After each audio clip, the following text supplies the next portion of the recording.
Hello, good evening. Turn this thing off.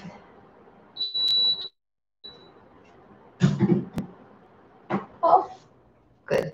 Oh, that's better. Hi, Patty. Hi, Terry. Oh, Sandra and Elaine. That's wonderful. Oh, even tuning in from cottage country. Thank you. Nice. And a couple other folks that are not on the chat but are just tuning in. Welcome.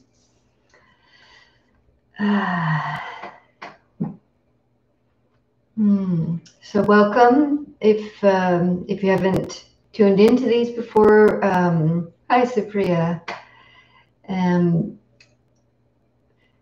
This channel is True North Insight, and we teach Dharma. We share the teachings from the Buddha and teachings of life, usually on retreats. Hi Cassie, and now on YouTube.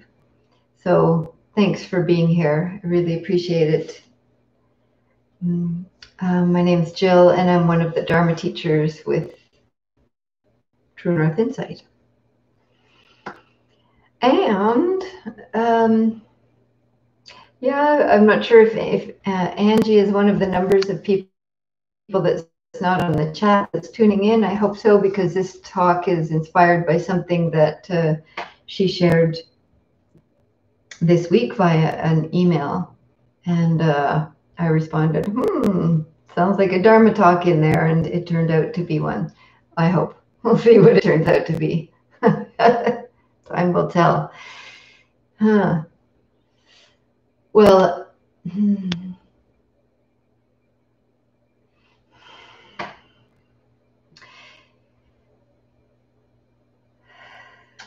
what really is standing out in the news feed that unable to connect. I don't know if that means you're still able to hear me. I hope so. Sometimes when that pops up, it means the video has stopped. Oh dear.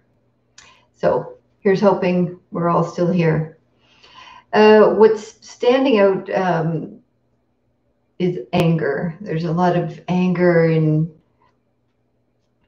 people's communications and responses and sharings, and there's a permission given, by some politicians that giving people full permission to let not only their racism but their anger and vitriol come flying out, and that's being encouraged. And and it was seeming to me, and I think part of it is true, that the opposite of anger could be love. But then this Angie shared this video that was, it's written and voiced by someone named Kevin McCormack.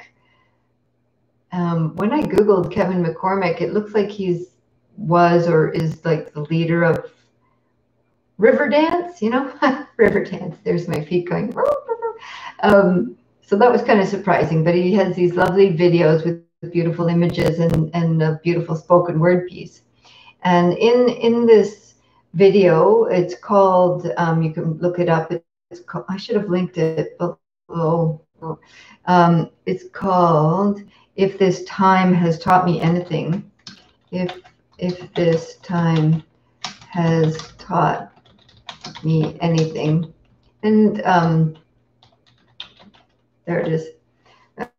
The chat's not working.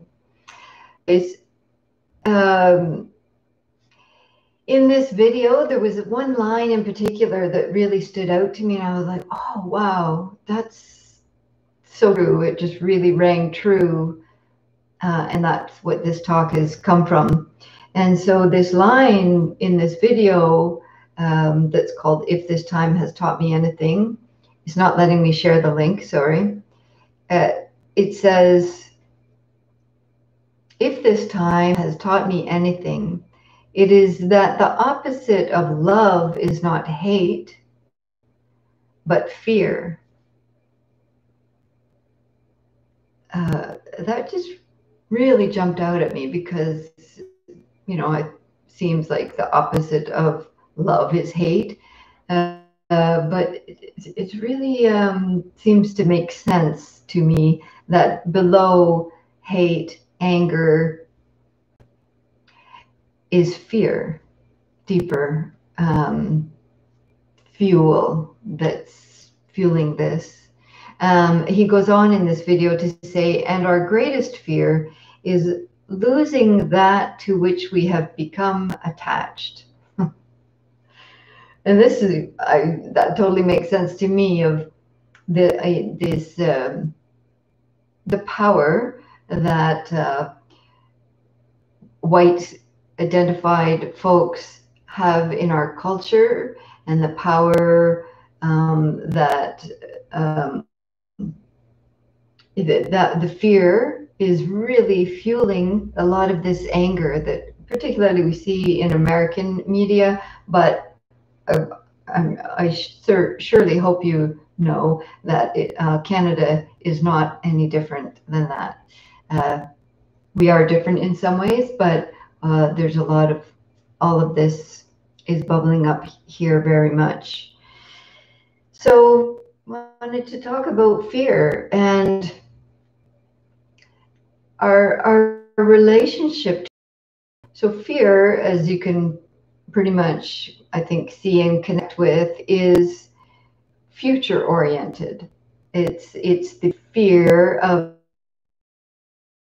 happening, or we imagine it's going to happen. It's a fear of something we don't want to lose that he mentioned in that video, something we're attached to, of course. And it has a future orientation and also an unpleasant orientation. It's not a fear of something pleasant usually. Yeah. And it has this quality of projecting into this, that something that we think it is going to happen or may happen, something we're afraid of happening. And when this happens, of course, we contract. The heart, mind, body, the whole being contracts in a variety of ways, subtly and really not subtly. It's a very painful state to be in. And because of that, we, of course, want to get rid of it. We want to get rid of this sensation of fear because it's highly unpleasant, painful state to be in. And we do this often. One of the main ways is by trying to control the world, control our world, control others, control our home turf, whatever we can manage to, or a sense of feeling like trying to control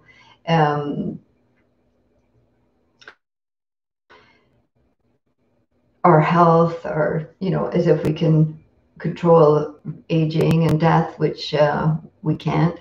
We can mitigate the circumstances, but when fear is pulling the strings, we get into this idea of trying to control everything. And particularly trying to control the situation that we think is producing the fear, is the cause of it. When we're in a state of fear, we usually feel very alone and isolated, separated. This is my issue, my fear that's triggered. And we know that many institutions and governments purposefully fuel that fear to keep us separated, to keep us isolated, or to keep us fighting in our separation. Divide and conquer thoughts. And you may realize from your own experience that when we're triggered in a state of fear, our thoughts are often obsessive, repetitive, it's called papancha, ruminating, all that kind of stuff over and over, obsessive thoughts.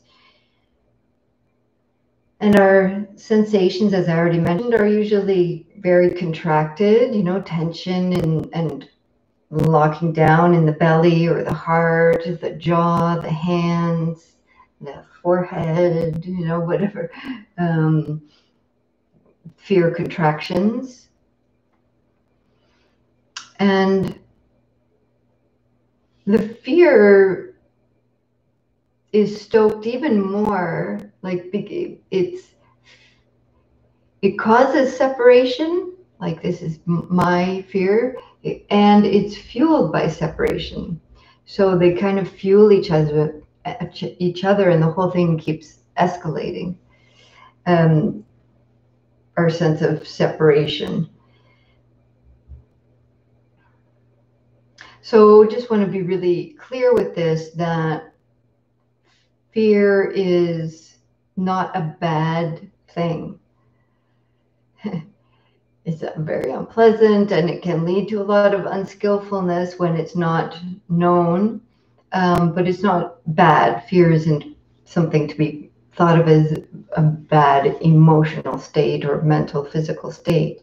It's actually, of course, very necessary, important survival tool. It's an important part of humanity, that we have the capacity to feel afraid and to pay attention to what that's trying to tell us. So fear is actually a pointer. It's showing us, it's trying to highlight something, which means we need to pay attention to it, not suppress it or react to it as we usually often do. So it's like fear, to kind of befriend fear as much as we're able to, in little bits, practicing with it, to see it as it's highlighting something that's needing attention. It's actually, it has a sense of potential with it, that fear can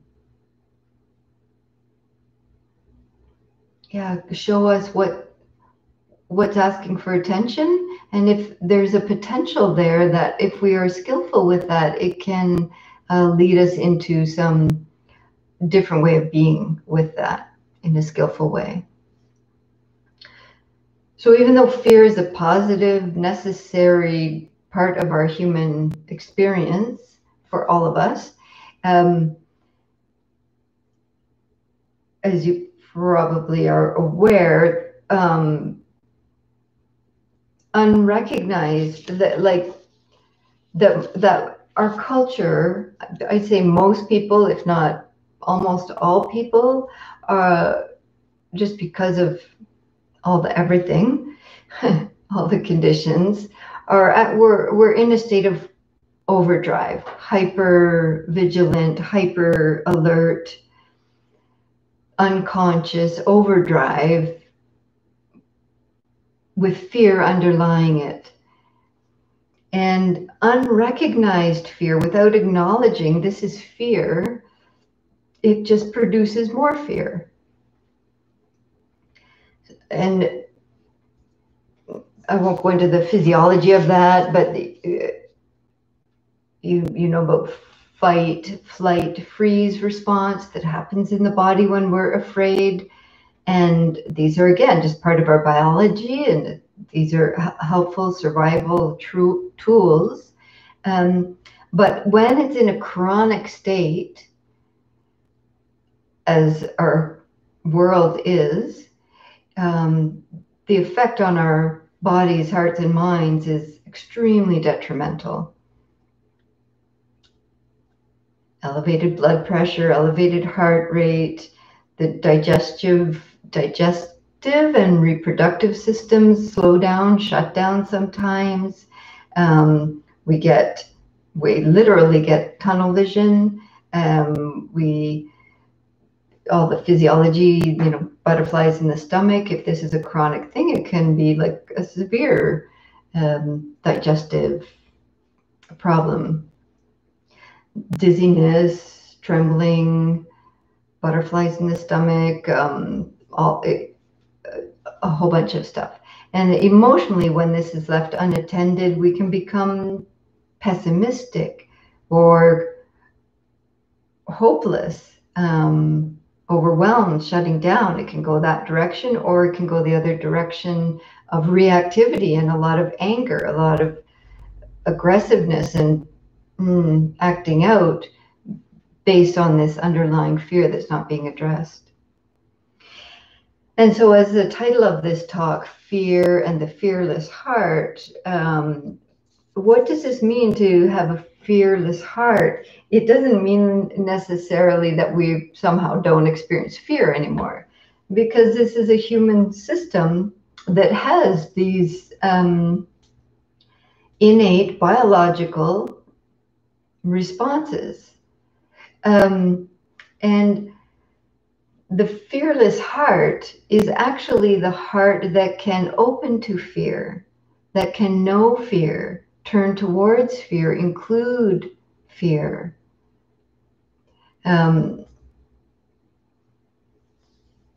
Rather than misdirecting our energy into suppressing and bypassing and reacting to fear, trying to get rid of this really uncomfortable, painful experience, we can actually choose and practice and develop the ability to attend.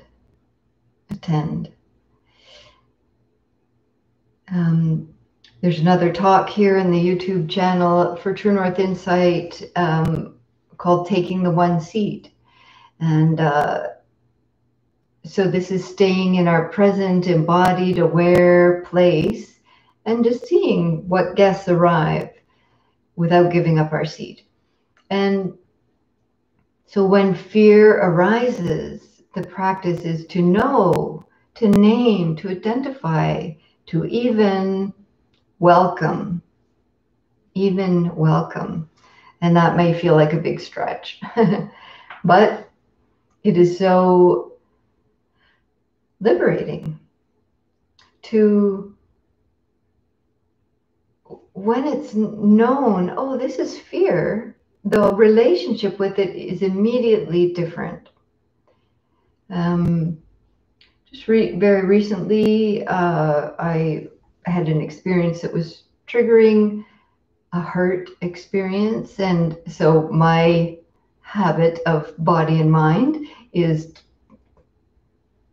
big time protector, defender, comes up. And so that shows up as defensiveness or anger or protection. And that is not helpful. Well, it is. It's protecting me, but it's not helpful in relationship.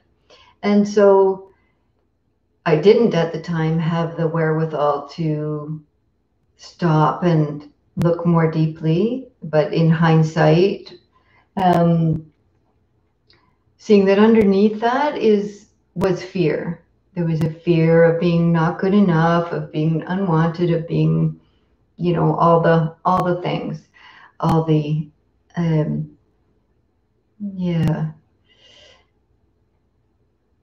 yeah. And once that was known and seen and touched, then there's compassion available. There's the ability to back off from being angry. There's the ability to bring self-compassion, and then to communicate what we need, to be able to acknowledge, attend with kindness, and then to articulate what we actually need. Not easy, but certainly worthwhile.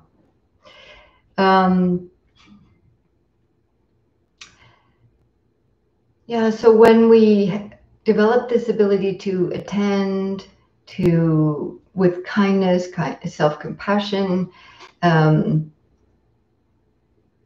the opportunity is there to see the nature of what this is, fear, how it's affecting the body, what the sensations are of that, how it's affecting our behavior, our speech and actions, and to see its nature, to see that it's conditioned. The trigger is conditioned by whatever is happening. And when we attend to it in this open, kind way, we can actually then see it's also impermanent. Oh, it's changing. It's therefore unreliable. These are the three characteristics of all things. And thus it is bearable. That what we think is unbearable, to actually touch the fear, to know fear, actually can become bearable. This is not to say that all the fears are bearable. So I'm not talking about trauma. I'm not talking about, the big, that it should be bearable in any way at all to be living in a state of fear because you're in an unsafe country, an unsafe culture, an unsafe household, etc. So I'm not talking about that level of fear. I'm talking about kind of this chronic, ongoing,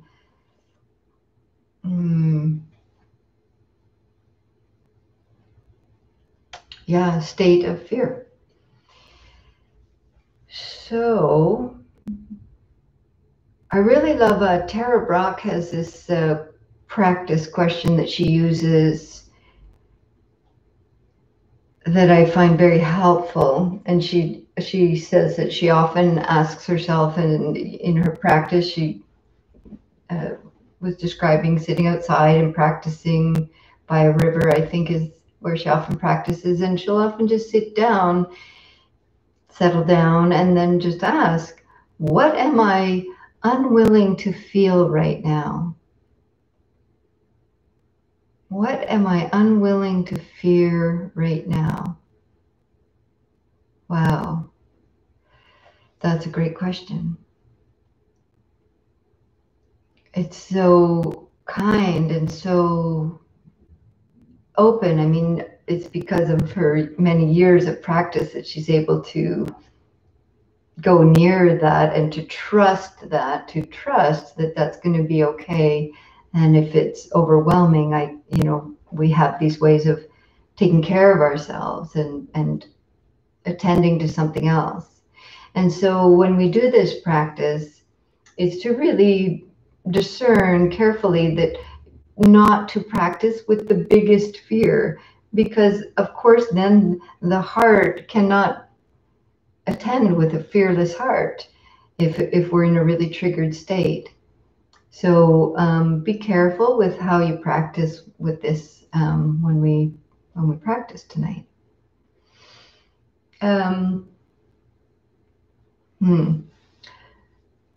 It's too bad the chat's not working, because I'm just wondering, like, is this recording? I hope so.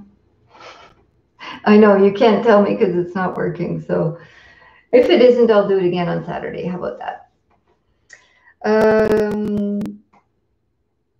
Here's a beautiful poem before we talk about the practice. I did link this poem down below in the comments, in the more information section. There's like a little arrow that you can click on, and it'll drop down, gives you more with the link to this poet. Their name is Judy Sorum Brown, and I love this poem a lot. It's called Trough. There is a trough in waves, a low spot, where horizon disappears, and only sky and water are our company, and there we lose our way. Unless we rest, knowing the wave will bring us to its crest again. There we may drown if we let fear hold us within its grip and shake us side to side and leave us flailing, torn, disoriented. But if we rest there in the trough, are silent, being with the low part of the wave, keeping our energy, and noticing the shape of things, the flow, then time alone will bring us to another place where we can see horizon, see the land again, regain our sense of where we are and where we need to swim.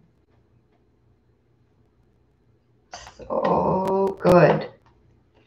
And this poem, I mean, not only is it perfect and brilliant, it speaks to this practice that we're talking about tonight of turning towards, being quiet, slowing down, stilling the resistance, stilling the reactivity, and being with this low part of the wave, being with fear, if that's, this what we're talking about tonight, but this poem can apply to so many painful states. Keeping our energy and noticing the shape of things, to me, this describes how we want to attend to the sensations of fear, not the story of it, not the who's to blame. It's feeling it as a bodily sensation, feeling the shape of, noticing the shape of things, the flow. And in the poem, she says, time alone, I would say practice alone will bring us to another place where we can see the horizon, see the land, see where we are and where to swim. So when we attend in this way, then we have the capacity to see, oh, how can I actually ask for support here? Call on my community, my Sangha, my friends, my family to support or to hear what's arising. Yeah. So I just want to set up this practice a little bit before we go into it, that we're going to start just by calming down, settling our attention a little bit on an anchor. So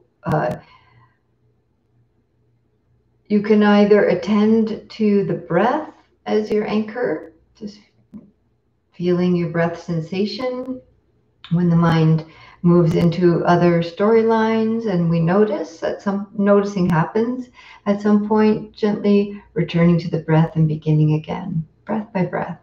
So we'll do that for a while. The other anchor you could use is metta phrases, loving kindness phrases.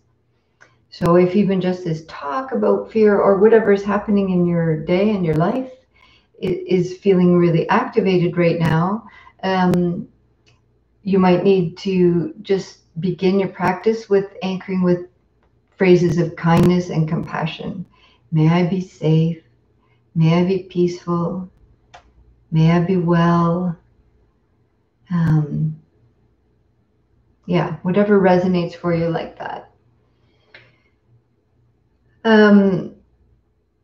There's lots of other anchors. I don't want to give too many. It might make it confusing, but if you like, you can, use what resonates for you. So you could just anchor with hearing or seeing. And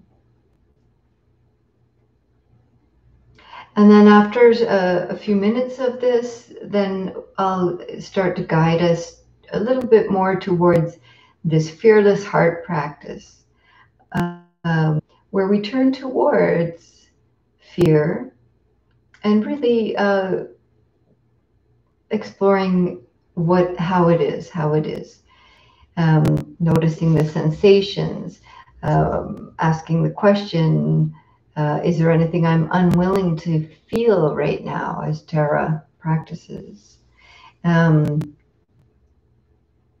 Making space. So at first we'll attend to fear sensations and then invite some spacious attention around it. Because as we've talked about, fear. I know I keep saying we talked and it's just me yapping away, but I feel like we're talking. That fear sensations are contracting sensations. The gut churns, the muscles contract, we get smaller, we try to hide. Um, so after attending kind attention to any of these places that show up, then to give some space around it, not to try to get rid of it, because that doesn't work, is to actually just um, allow a softening around that sensation of fear. And in that, we often feel a little bit of loosening, opening, softening, perhaps even noticing the quality of change. All right, I think that's it.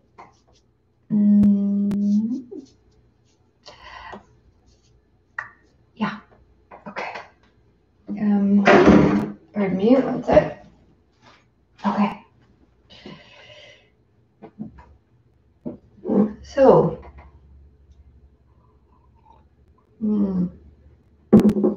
let's get comfortable. You could lie down for this meditation. Since this is a kind of a charged, this is a charged topic, please take time now to get really comfortable. Yeah.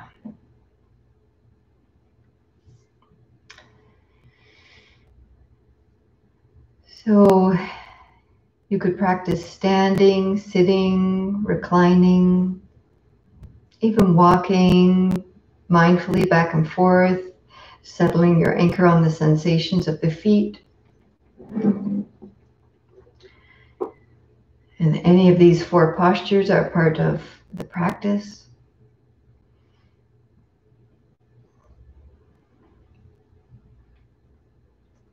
Let your hands rest.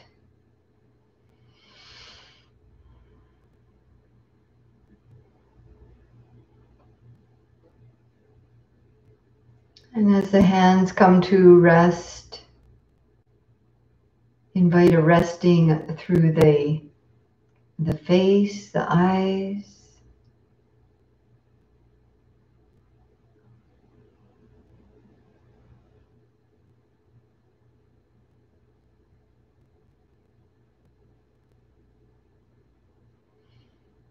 Softening heaviness through the shoulders and neck, relaxing.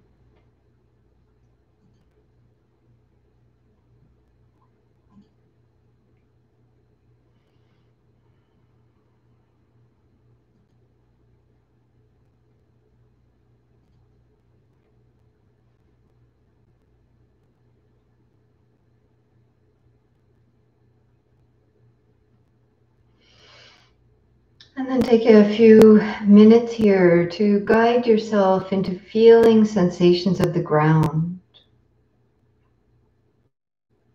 So that I'll just give a few pointers and then I'll be quiet for a few minutes here. So for these next few minutes, just guide yourself into paying attention to the touch of the hands wherever they're resting, the weight of the hips or the back body if you're laying down, the touch of the ground through feet or legs.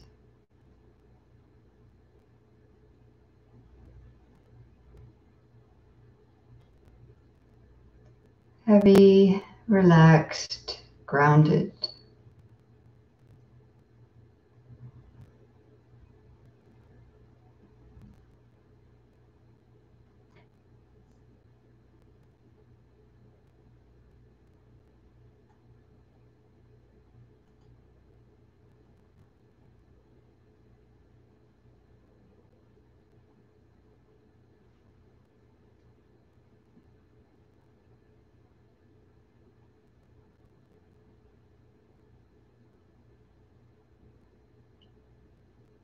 If the mind has moved away to other thoughts, just gently return and Pay attention to grounding, relaxing, present moment.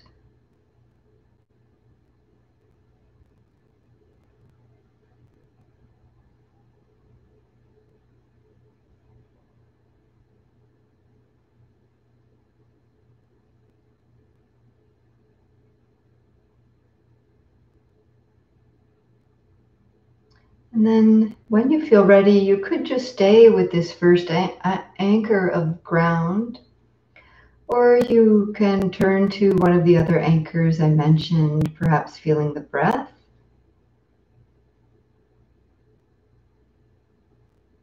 or gently internally repeating some phrases of kindness and compassion to yourself.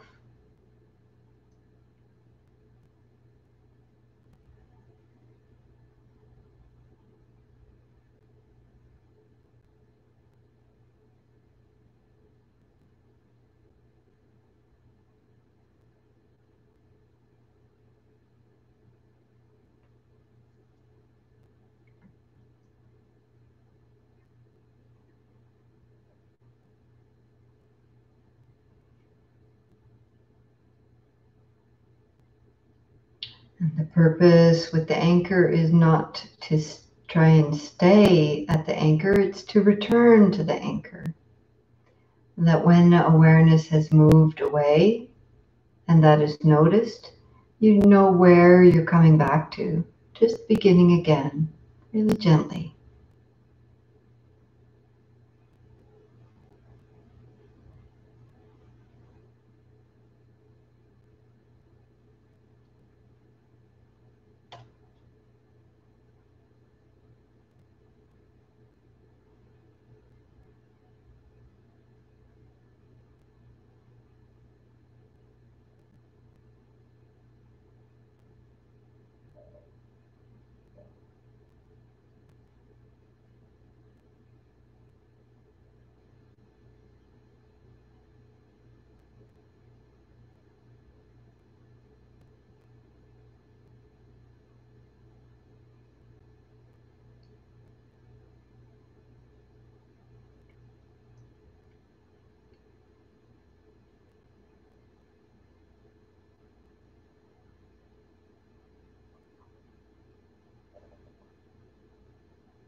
A few more minutes here, gently returning to the anchor that you've chosen.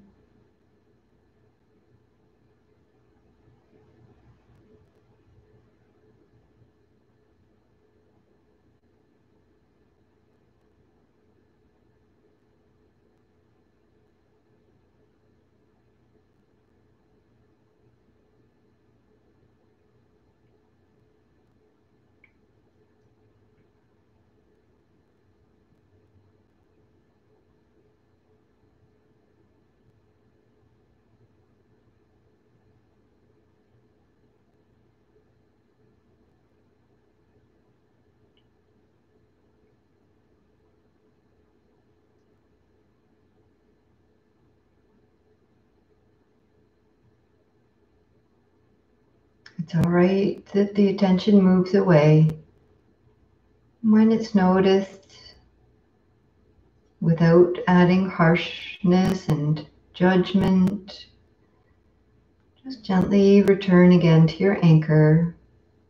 A few more moments with this, developing some calm and ease and mindfulness.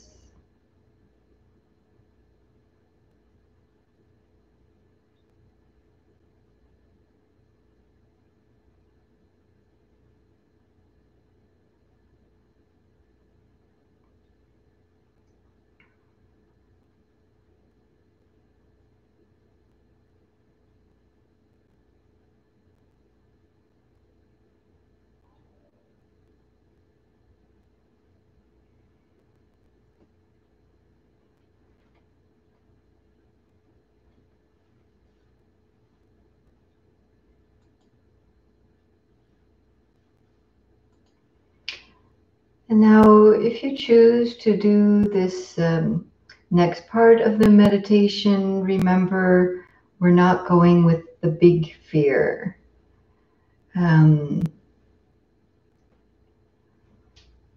But to really gently, if you choose to, bring into awareness a situation that causes fear.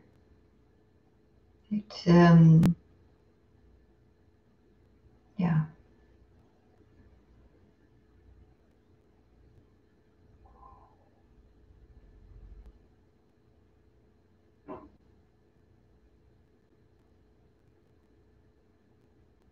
Remember that the fearless heart has the capacity to attend to this. Fearless heart has the capacity to take this gentle care and to turn towards love and trust. And so to gently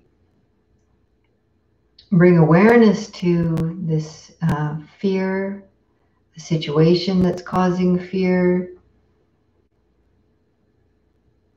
we can ask ourselves, how does it feel to be vulnerable? How does it feel to be unsafe? And Tara Brach's question, what am I unwilling to feel right now? Can I even just acknowledge, what is it I'm unwilling to feel? And just naming that might be enough.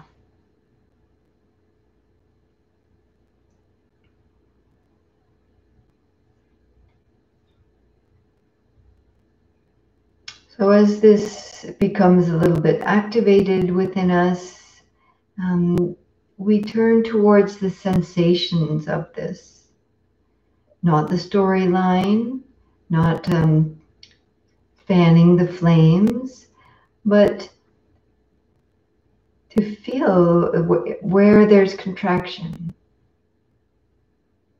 What's happening in the belly, in the neck, in the heart,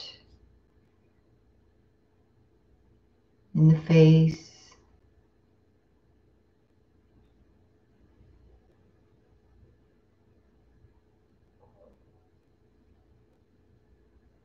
Where does fear sensation show?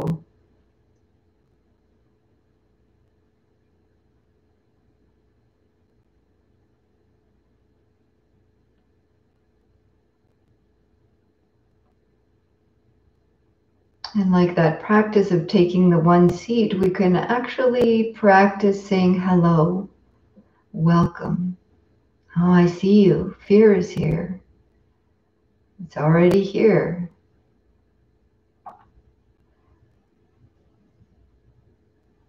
Not avoiding and not pushing away.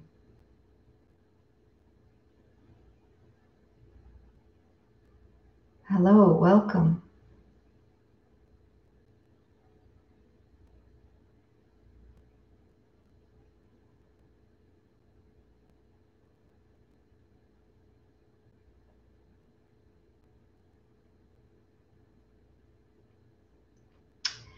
And as you're able, feeling this sensation of fear in the body or sensations,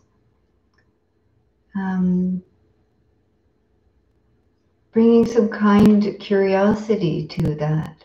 How is it? Is it hot? Is it cold? Is it sharp? Is it heavy? Dense? Is it vibrating, moving, fluttering? Does it feel solid, rock solid? What kind of sensations? If you could just describe the sensation as if you were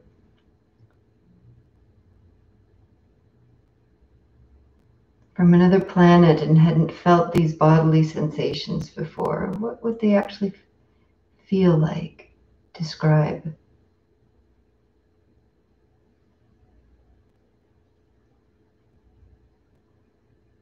See if you can just be a little precise about where you feel that sensation. How far does it travel, up or down or side to side? Does it have a sharp edge or does it fade? Is it moving or still?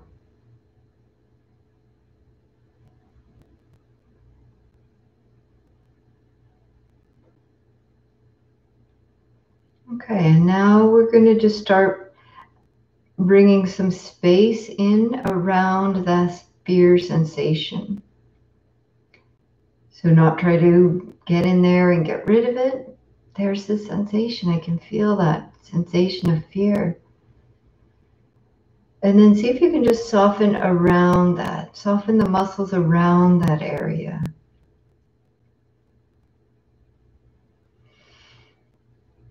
See if the breath can move around. Feel a sense of width in front, behind, side to side, above, below. As if there's a larger sphere of awareness around that tight sensation. And that larger, softer circle of awareness is the fearless heart, the compassionate heart.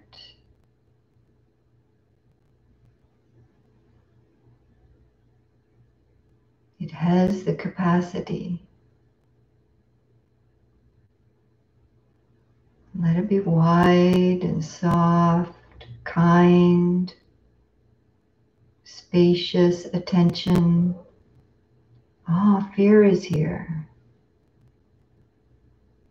Feels like this.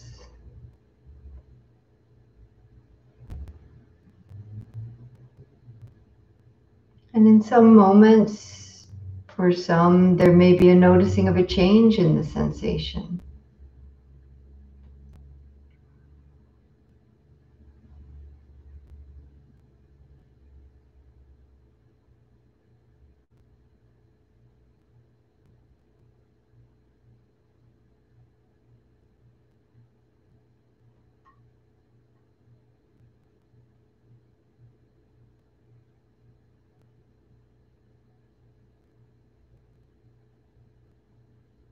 If you feel overwhelmed, come back to your first anchor, perhaps meta phrases, may I be safe, or open your eyes and see that you are safe. Look around your space, see where you are.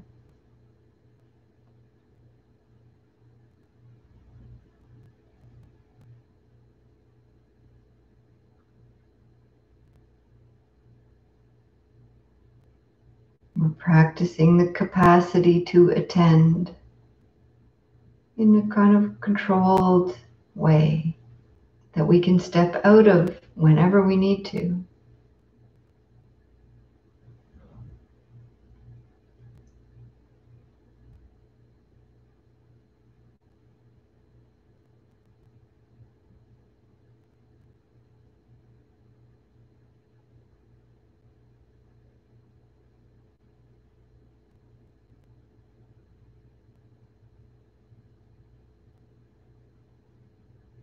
And see if you can see if you're feeling an area of contraction and that feels like a fear sensation. Perhaps seeing that this is an energy that's locked.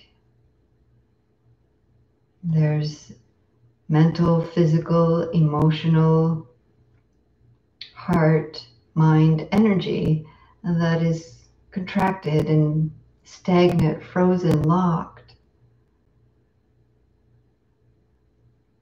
And through this kind attention, this energy can be expressed, released, given space.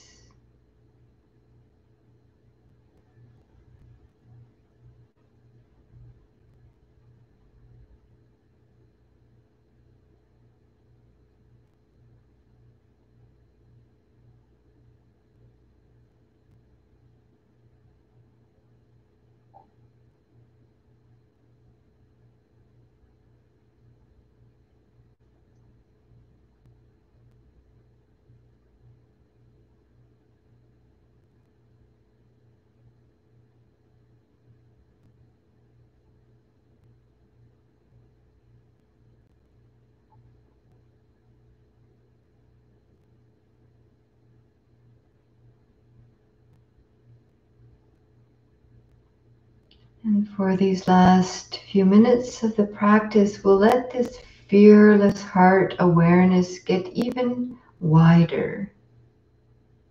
It is actually boundless, actually infinite, unbounded.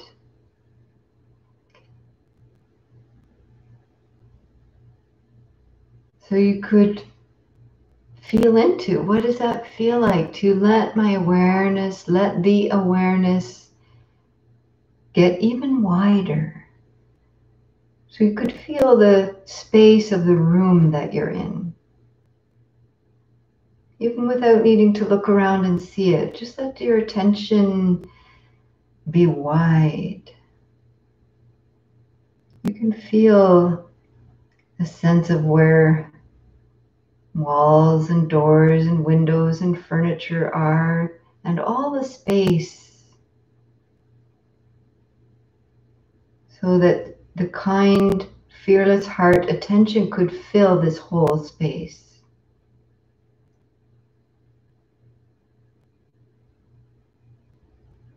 Allow it to get really big.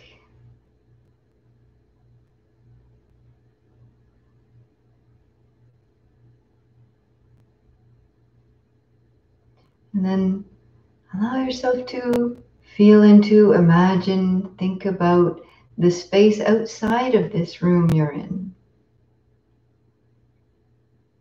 The sky, the water, the earth, other buildings, other beings. Wide, wide.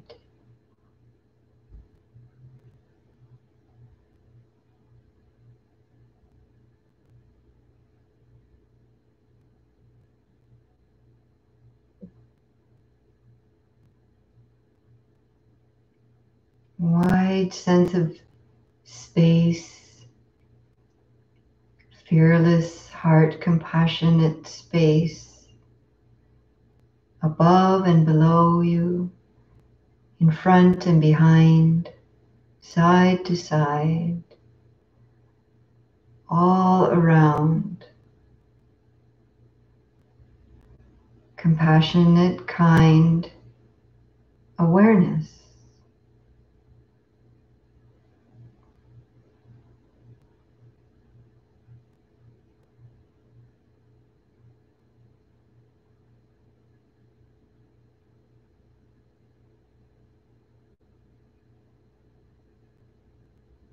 And from that place of spacious, kind, infinite awareness,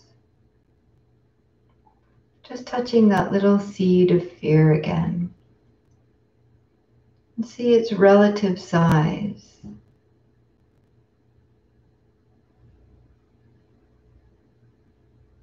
See if the sensation perhaps has changed.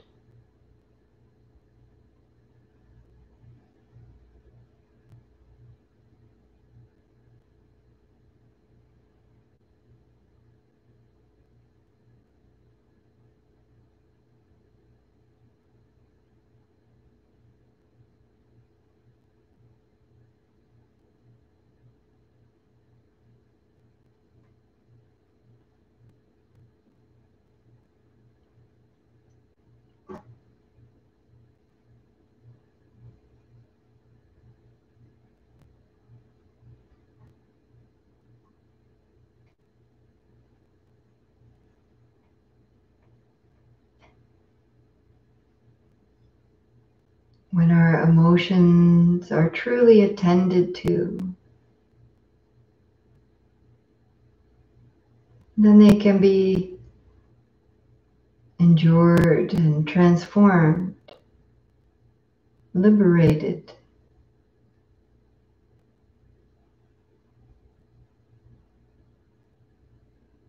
So that energy can help us express our needs and help guide us through what is needing attention.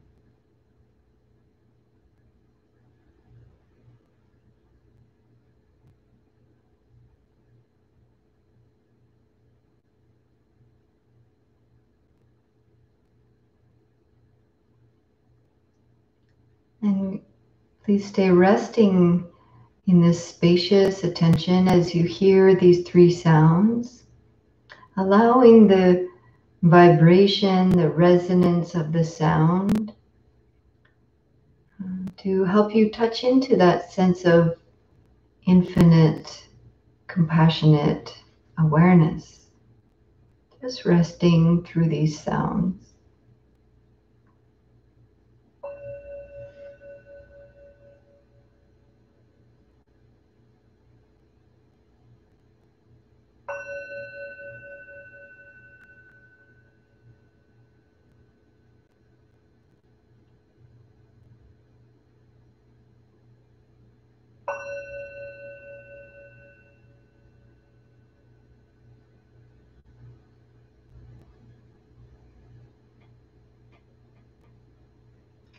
And as you're ready, bringing some gentle movement.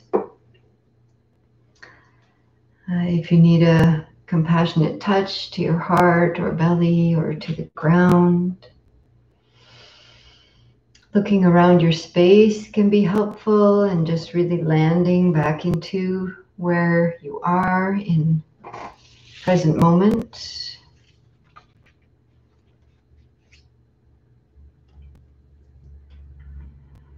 Taking a deeper breath or some movements.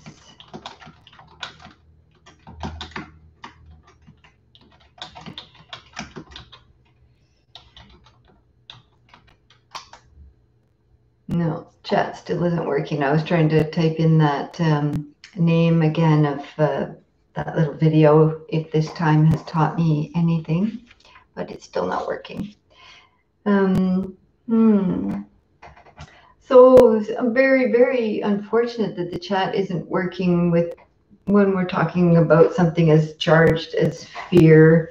I wish I could hear from you how that's landing and any challenges or anything that's needing attending. I'm sorry that that's not available right now.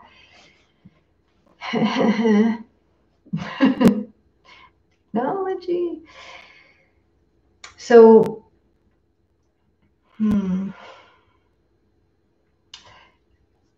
yeah. So, as I've mentioned a few times through this talk, that, that